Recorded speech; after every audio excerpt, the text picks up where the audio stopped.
दोस्तों, आप सभी को मेरा राम राम। आज की सुबह शुरुआत होती है मम्मी के साथ और मम्मी मेरे को कहती है कि भाई कॉलेज जाने से पहले कुछ खा के जा, इसलिए मैं मम्मी के साथ बैठकर कुछ खाती हूँ और मम्मी कहती है कि कुछ खाती तो है नहीं ढंग से, लेकिन और इसको तैयार होके जाना है। कोई बात नहीं, मम्मी को इग्नोर करते हुए पापा ने मेरी रानी बाहर निकाली और मुझे पता नहीं था कि आज मेरा कॉलेज जाना इतना भारी पड़ेगा। लेकिन आप कंटिन्यू बने, मैं आपको बताती हूँ कि आज मेरे साथ कॉलेज में हुआ क्या। आज मम्मी को मैं कॉलेज के लिए बोल रही थी तो मम्मी बोल रही थी कोचिंग की तो छुट्टी कर लेती है, लेकिन कोई बात नहीं, खाना लेके जा। तो पापा मेरे को अपना खाना दे देते हैं तो मैं अपना टिफ़िन अपने बैग में रख लेती हूँ। फिर उसके बाद पापा कहते हैं कि हाँ भाई, ऐसे सच धज के जाने से कुछ नहीं होगा, चुपचाप से अपना ये अस्त्र भी पहन लिया कर। फिर तो भाई पापा के आगे तो किसकी ही जल्दी है, इसलिए मैंने चुपचाप से अपने ये अस्त्र पहना और फिर मेरे को मेरी मम्मी आके चिढ़ाती है, हाँ भाई अब बना दिया ना तेरे पापा ने तेरे को झुक कर। मैंने कहा हाँ ठीक है, अभी इतराओ मत ज़्यादा, ठीक है चली जाओ यहाँ से। फिर कोई बात नहीं, उसके बाद मेरी मम्मी दोबारा मेरे पास वापस आके बोलते हैं कि हाँ भाई आराम से जाना, और फिर मैं अपनी मम्मी को बाय बाय बोल के अपने कॉलेज आ जाती हूँ। फिर उसके बाद मुझे पता चलता है कि कॉलेज में चल रही है पुताई का काम, तो हमारी क्लास तो लग नहीं रही है अभी। इस वजह से हमने सोचा कि हम हमारा कॉलेज ही घूम लें। तो गाइस अब आपको ये जो बिल्डिंग दिख रही है ये लगती तो बड़े राजा महाराजाओं की जैसी है, क्योंकि हाँ ये पहले कोई एक राजमहल था जिसपे अब हमारी सरकार का कब्जा है। इसमें हमारा कॉलेज है, ये हमारा कॉलेज वैसे आप पहचान ही गए होंगे कि ये राजऋषि कॉलेज है। मेरा इसमें फर्स्ट ईयर कॉलेज चल रहा है और अब इस बिल्डिंग को देखने के बाद तो मुझे ऐसा लगता है कि हाँ भाई हमारे राजा महाराजा बड़े ऐशो आराम से रहते थे और भाई इनका इतने सारे कमरे हैं कि लगता है जनी इनके पास कितनी रानी होंगी।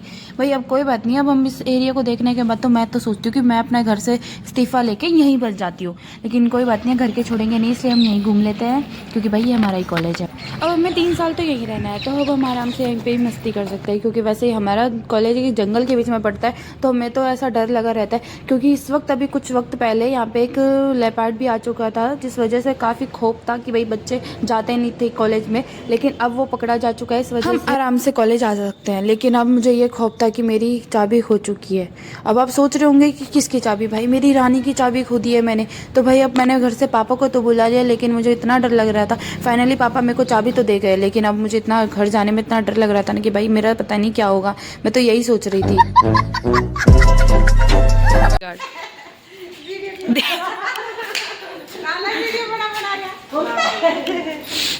चल जाएगा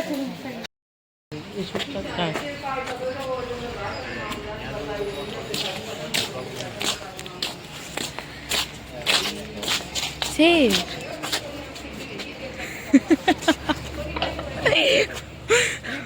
अपनी रानी की चाबी खोने के बाद भी मैं बेशर्मों की तरह पापा के साथ हंसकर फिर उनको मनाकर फिर मैं अपनी चाबी को फिर से अपने ध्यान से रखकर कि हाँ भाई फिर से नहीं खोनी चाहिए, कोई बात नहीं है। फिर मैंने कहा कि हाँ भाई अब ठीक है, नहीं खोऊंगी, दोबारा ध्यान रखूंगी। फिर इसकी सज़ा मुझे मिलती है कि मेरी मम्मी मुझे छोड़कर पापा के साथ बाजार जाने लगती है कि हाँ भाई, और अब मुझे काम भी दे जाती है कि हाँ भाई चुपचाप से अपना काम कर लेना।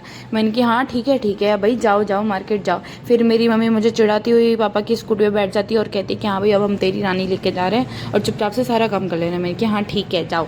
मम्मी को बाय कहकर मैं अपने काम में लग जाती हूँ, क्योंकि मुझे अपना काम फ्री करना था, क्योंकि आज मेरी थोड़ी तबीयत भी ठीक नहीं थी। लेकिन फिर मेरा ये भाई आ जाता है जो मुझे अपना काम करने नहीं देता। भाई ये भाई आ जाता है ना तब कुछ काम नहीं होता। फिर मैंने कहा कि हाँ हट जाओ, ठीक है मुझे काम करने दे। फिर मैं अपने भाई झाड़ू काटने में लग जाती हूँ, लेकिन भाई वो मुझे ऐसे शूट कर रहा होता है, तो मैंने अपना स्टाइल दिखा के मैंने कहा हाँ भाई हम झाड़ू काटते हैं। भाई थोड़ा अपना स्टाइल मार के अपने सफाई बंद करा, लेकिन भाई कुछ देर तक ही चला, क्योंकि ये भाई मेरे को काम करने कहाँ दे रहे थे।